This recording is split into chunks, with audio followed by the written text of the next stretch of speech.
Hey guys, we're back talking about the perfect storm, the 6 factors affecting your retirement income and lifestyle. And the next one we're going to talk about is longevity.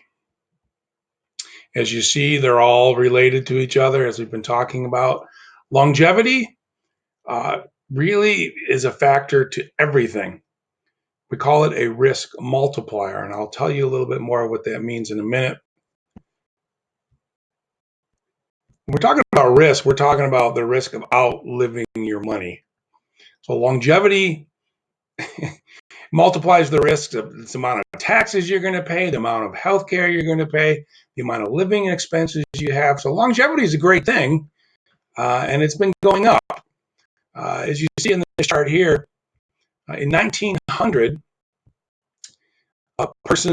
average person lived 1.2 years in retirement. I'd say that's an average. A lot of people didn't even make it to retirement age. But look in the 2000s and beyond, 20 to 30 years in retirement. This is definitely something that you're going to have to plan for, maybe even more years in retirement as healthcare and technology keeps advancing.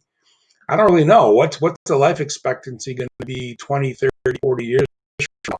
Maybe when you're hitting that upper age. I'm not sure. But we know we're going to be planning for at least 20 to 30 years in retirement. Social Security was passed in 1935. At the time, people were not drawing Social Security for very long, a few years in retirement. Some didn't make it that long.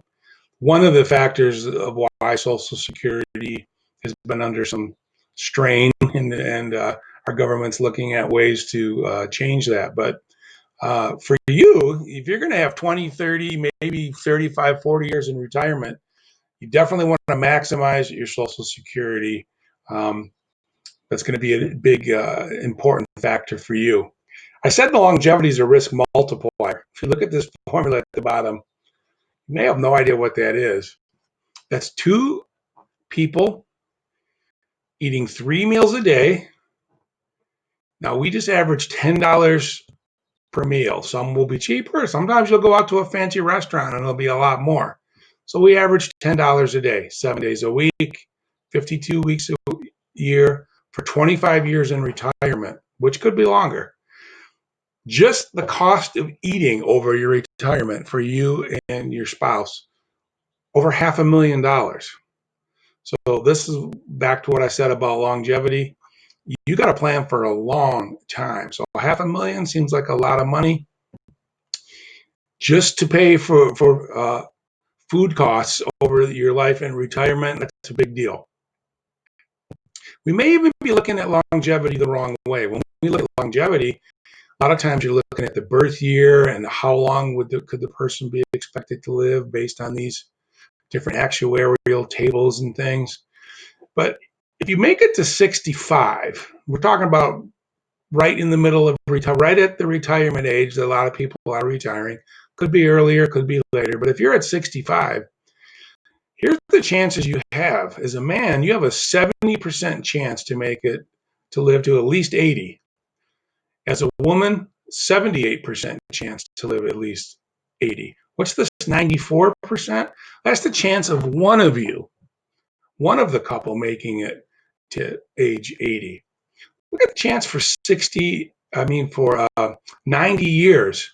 66%. That's a 2/3 chance one of you at least is going to live to 90 years of age. That's why we talk about planning for a long retirement and a lot of years in retirement. Look at this.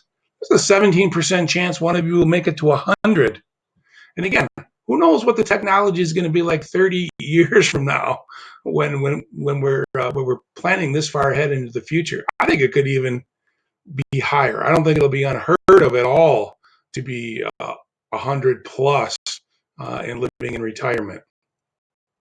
So what does that all mean? That means we've got to maximize the amount of guaranteed income that you cannot outlive.